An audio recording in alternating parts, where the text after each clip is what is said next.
Hi, welcome to Awakening Soul Truth. I'm Robbie Short. This is Allison Ledbetter. I'm a yogi. She's a medium.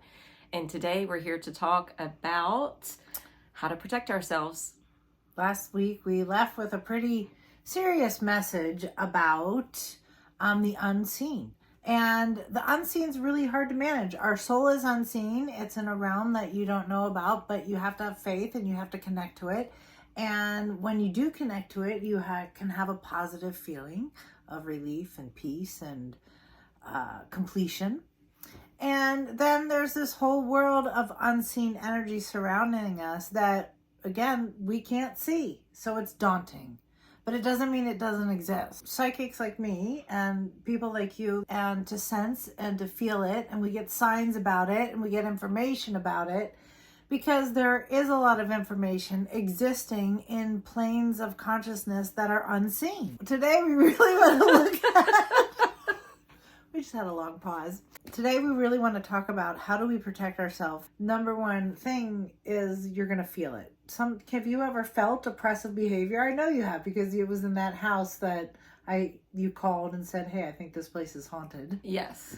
But this can happen anywhere. Those are real feelings. When your hair stands up on your arms, it's giving you a message that there's a problem. And you may not be able to see it, that something's wrong. I would trust your body, right? When you're with people that make you feel really bad about yourself, they're judging you. So that's something that's unseen. People can throw darts or anger or rah at you. And it's not seen, but they are throwing it at you. So how do we protect ourselves from negative thoughts from other people, negative thoughts in the environment, and also maybe beings of dark energy you cannot see? Well, lately with my son and I are going to concerts, especially if it's heavier music that has a lot of tones and riffs that may be a little distorting to the body cells. Mm-hmm. I know that's also equally doing that to everyone in the space, right? Yes. And so even though that can be music that's very channeling and a healthy way to get out some emotion, it could also be an invitation, Yes. I feel like, as well. So I've been trying to teach him, let's protect ourselves. And so we'll put ourselves in like a bubble of light. I love that. And sometimes I'll even picture myself in a bubble where things can just bounce away instead of me absorbing it. Right. And then sometimes I'll just chant Om. Oh, that's a big over one. and over again, just internally. I don't have to be. Usually it's when someone's sharing a story about suffering that I'm feeling the sensitivity to, and I don't want to absorb it because it's not mine to process. Or if oh my God, that's brilliant. Or if someone has, this is one I don't do. And she was just saying to me that I know so much more. I'm like, no, this is huge. If somebody's coming at you with some negativity, just to be going, yeah, I just kind of hum it internally to myself. And create a space of vibration. Oh, I love that. I love that so much. But it's also when you are around people that are energetic vampires. Yes. They're not necessarily being negative, but you energetically or emotionally feel drained from their presence. We all know energy vampires. I think we all know what that means. So they suck the life out of you. Sorry. That's okay. So I basically chant that for the sake of the vibration, like you said. Yes. Sometimes I'll Reiki my car, or Reiki the tires. So if you don't use Reiki, may I suggest using a golden cord, or you can actually use white light, and you can surround stuff, because not all of us know Reiki, and we know that, but you have the power of your mind to create energy. And so you can actually make a field of light, and you can empower that by saying it 3 times. I am surrounded by a field of protective light. I am surrounded by a field of protective light. I am surrounded by a field of protective light. And so visualizing it, saying it, it empowers it. Another thing that I've done for my house, and you can talk about what you do for your home, but I read somewhere at one point that if you ground your house out by planting or burying some black tourmaline stones, Oh, yeah. So I've done that at the 4 corners of my house, and occasionally I'll create kind of like A dome. a dome. Yeah. Absolutely. I was going to call it a dome. tarp, but a dome's It's even a better. dome. A dome over the house as a shield of protection. Yeah.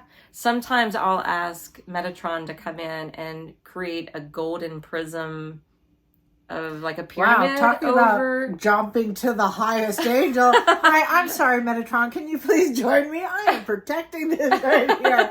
I know you use Archangel Michael also. I right? do. I do. So let's yeah, I do. I use Archangel Michael for protection. Hi, Metatron. Sorry. He's such a big force. That's why I'm laughing so hard, because I was like, so you can like protect it lightly or call on Metatron. Either way. Depending on the force you need that day. I didn't realize Metatron was so wow. Oh, jeez. Yep. I always figured the 4 archangels were the hierarchy. I think Metatron's the top guy. Oh. Okay. You've heard it here first. The number one way to protect yourself before we get into more putting domes and how we build it out is truly with your own heart. And so protection comes from going inward, connecting to your soul.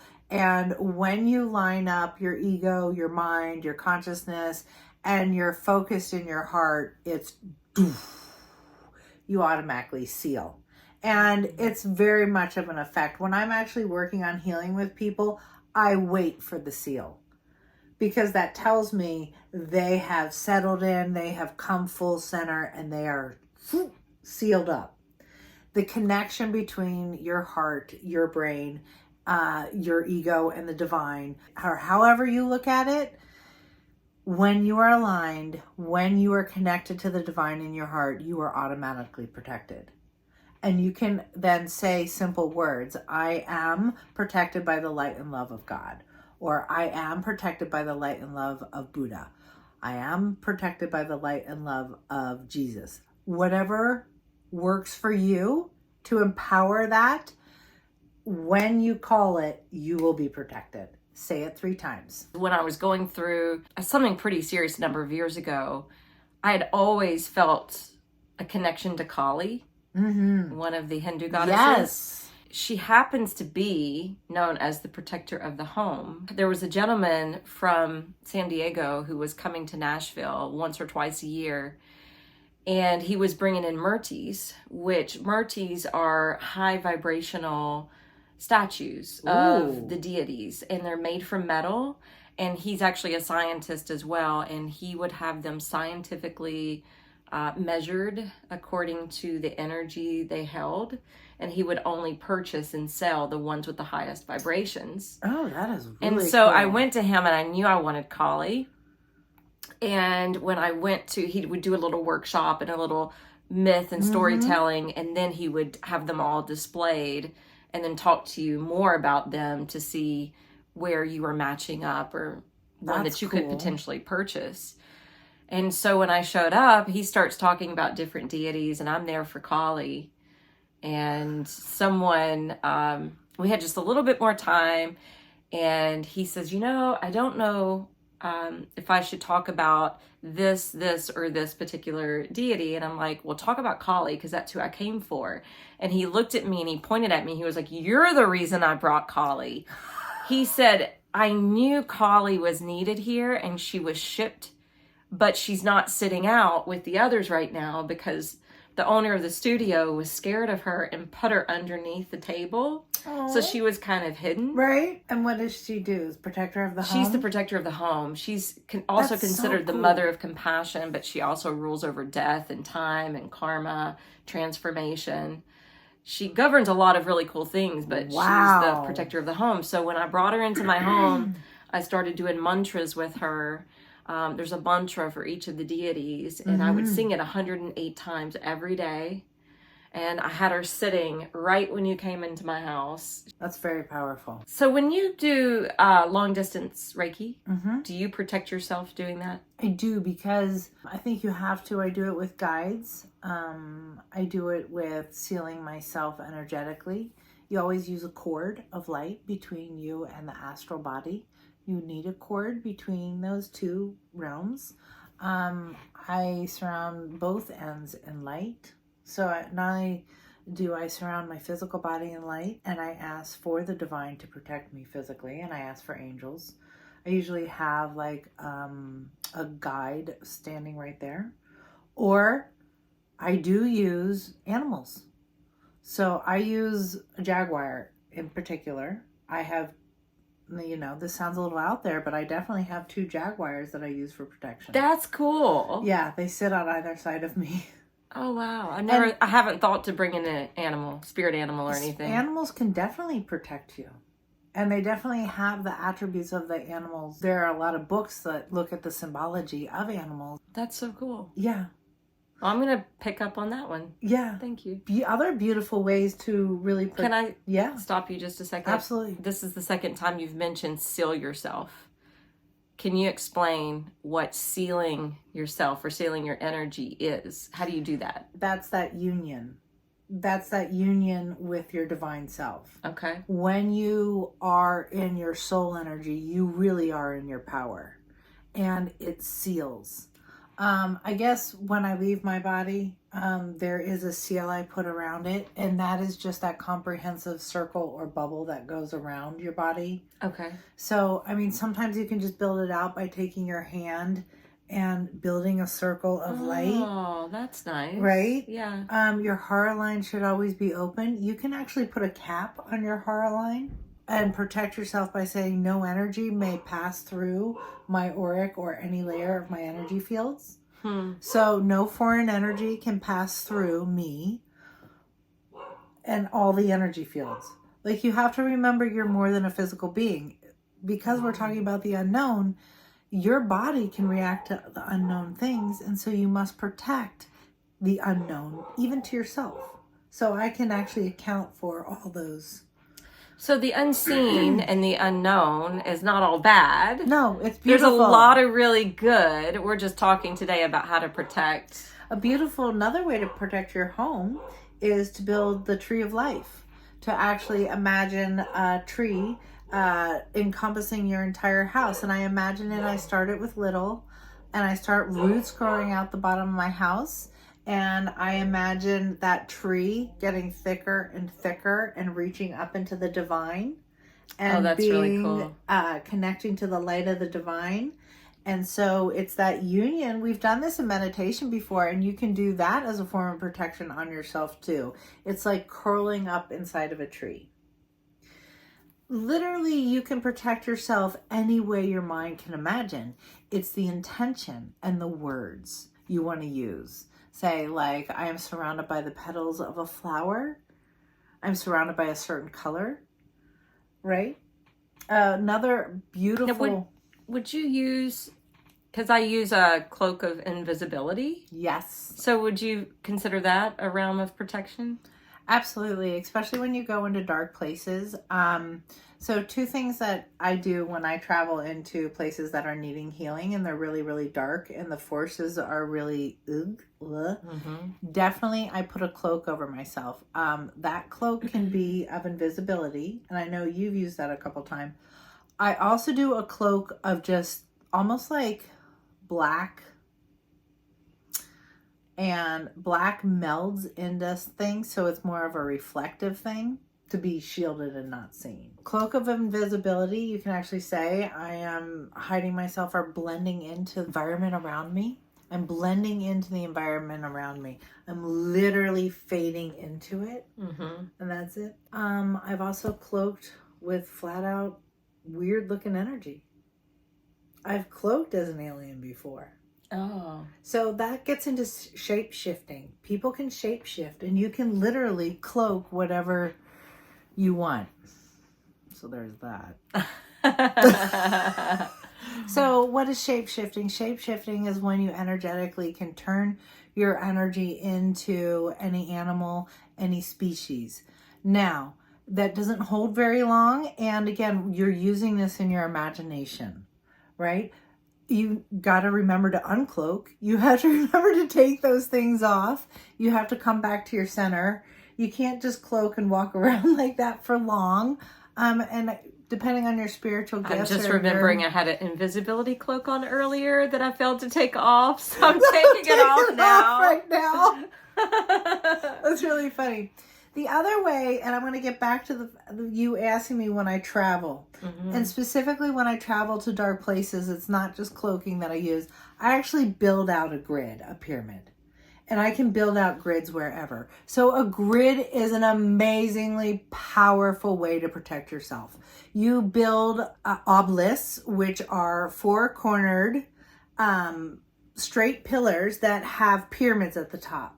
So that's the shape of an obelisk. So you would have a small pyramid on top of a four-sided one.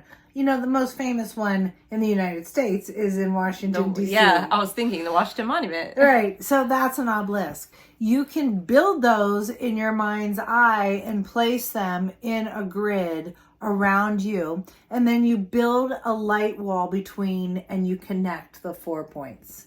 Oh, I should have asked you before how to build a grid.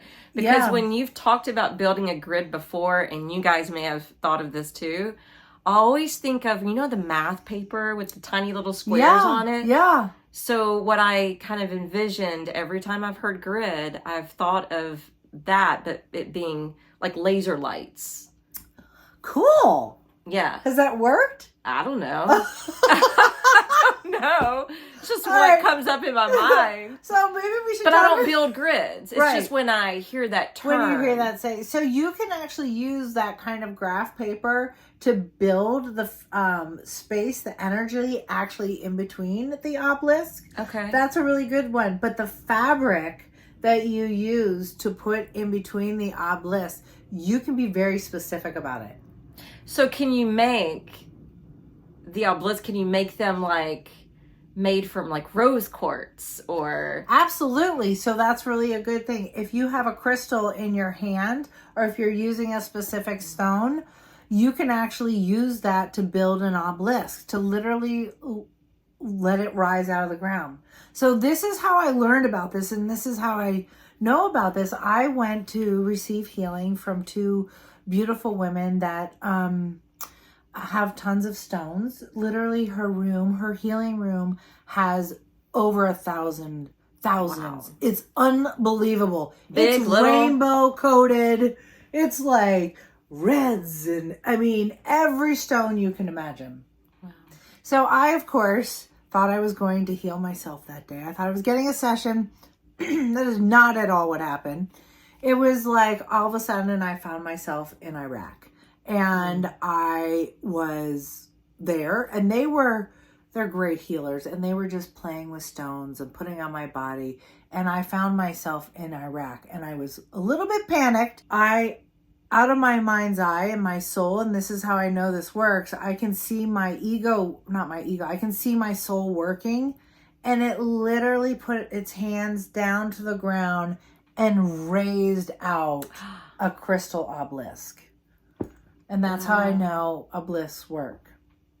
And it's because they had all those stones on me. And I started using different types because I was in a foreign land. I've never been to Iraq. Yeah. And I built up points behind me. And then I put my hand on one of the obelisks. And I stated, this space is designed for me in full protection of love and light. The space is designed for me in full protection of love and light. Whatever you want to say has power. Claim protection. Mm-hmm. Be thankful for it. Gratitude. I often say, thank you for protecting me. Like it's already done. Thank you for protecting me. So yes, you can build obelisks in any crystal that you know of. Any stone. You can do granite. In yoga, we talk about how people have this shield of protection that they're unconsciously creating around their heart. Ah, yes. And what tends to happen, if you think about the front of the body is where, it's where we're facing and it's how things are coming at us. But eventually people's shoulders start to round and shroud. and then the spine starts to round. And really what it is, we're trying to shield and protect the heart. And so in yoga, that's why we talk about, try to extend the spine and the importance of back bending to promote better posture, so that you can have better breath, so that you can have better energy flow, but also so that your heart's more open. So that's that fine line. That's that fine line of protecting yourself and being fully open. I'm so glad you brought this up, because having the open heart, allowing no judgment, acceptance might be the key to all protection. Oh. Wow. Open, flowing, and in your heart. That's what I find on that note. I think that's the end. Yeah. The more you accept, this is who you are. This is who I am. I am solid in my light. I am complete. Okay. I am home. Nothing can get in. Let's meditate on that. Would you like to do a heart opener for us, like of acceptance? Because that's the best form of protection. Let's just take a moment to roll the shoulders up towards the ears, exhale down and back, and feel the difference when the shoulders drop down and back. And whether that feels normal or awkward, familiar, unfamiliar. And as the shoulders drape down, give a little pick-me-up to the center of your chest and close the lids of your eyes. And as you're rooting down into your body, get established in your seat. Start to follow the in and out breath, envisioning that with each breath you take, it's helping to open and allowing you to enter your heart. And as you exhale, drop into your heart. Inhale, imagine it opening, you're entering, and exhaling, you're dropping in to settle, to become embedded in the heart.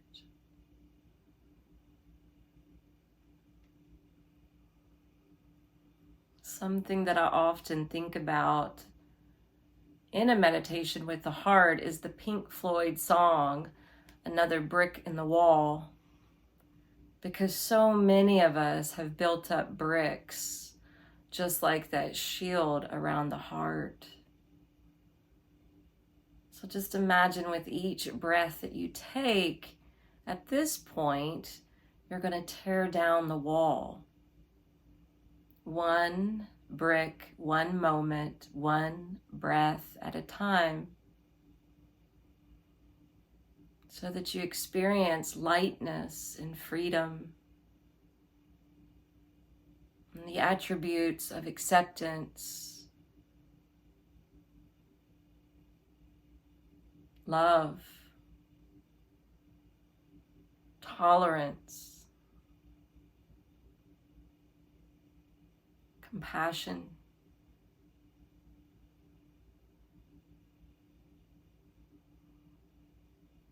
and even just affirming, I am one with the love and light in my heart.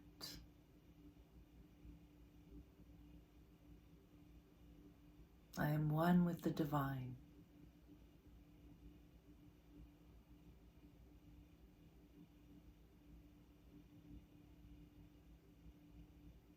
I am one with my heart.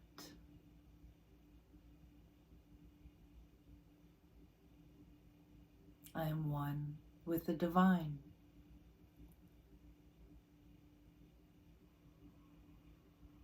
And I am fully protected by the light.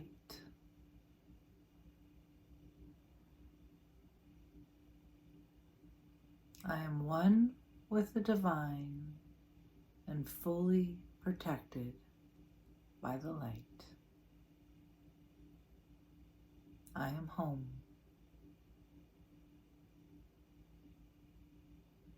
I